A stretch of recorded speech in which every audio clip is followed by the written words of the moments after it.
ওনারা আমাকে স্যার বলে, মানে এর চেয়ে কোনো অত্যাচার নাই। ওনারা সবাই আমার 1-2 বছরের সিনিয়র ভাই।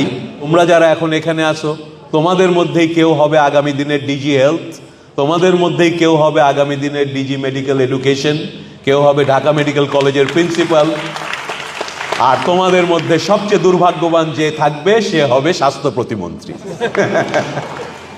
দেখলাম যে সকালে এমপি হয়ে বিকালবেলা মন্ত্রী হয়ে গেলাম, যেটা অতটা আসলে আশা করিনি। এবং পরদিন থেকে সবচেয়ে বিব্রতকর অবস্থা যেটা হলো, আজকে খোলা মনে বলতে পারছি, এই যে এখানে আমার কয়েকজন আছেন, মহামান্য ডিজি মহোদয়, তারপরে আর 2 ডিজি মহোদয়, প্রিন্সিপাল মহোদয়, এরকম অনেক মহোদয় আছেন। আমার প্রতিদিন মনে হয় ধরনী দ্বিধা হও, এই অফিসে গেলে আমার ওনাদেরকে আপনে টাপনে বলতে হয়, ভাব বাচ্চে কথা বলতে হয়। ওনারা আমাকে স্যার বলে, মানে এর চেয়ে কোনো অত্যাচার নাই। ওনারা সবাই আমার 1-2 বছরের সিনিয়র ভাই। আমি ওনাদেরকে আড়াল পাইলেই ভাই ভুই বলি, গাগু হাতাই, লোকজন আসলে আবার স্টিফ হয়ে যাই। তো আজকে ঢাকা মেডিকেল কলেজের ছাত্রছাত্রীরা আছে, আমার একটা কমপ্লেইন আছে আমার এই বড় ভাইদের বিরুদ্ধে।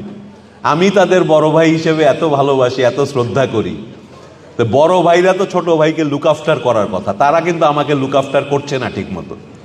হ্যাঁ, এটা কি তাদের করা উচিত না? তারা সব আমার বেশি বড় না, 1-2 বছরের বড়, আমরা একসাথে ক্যাম্পাসে সবকিছু করছি। ওনারা আমাকে লুক আফটার করে না। দেখেন, এই যে আমি আজকে এখানে এসে বসে আছি, আমার 2 ডিজি ভাই লেটের উপর মহা লেট। না, এটা আসলে কমপ্লেইন না, এটা ওনারা কেন লেট আমি সবচেয়ে ভালো জানি। আমি বলছিও মাজার শাহিন ভাইকে যে ওনারা খাওয়া দাওয়ার সময় পায় না আজকাল, এমন চাপের মধ্যে আছে কাজের। তো আমার আনন্দ হয়, ভালো লাগে, আমি মনে করি আমি খুব ব্লেসড, এটা আল্লাহর রহমত।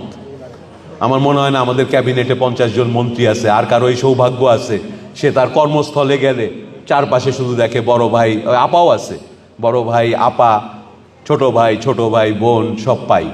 তো এই দিক দিয়ে আমি খুব সৌভাগ্যবান।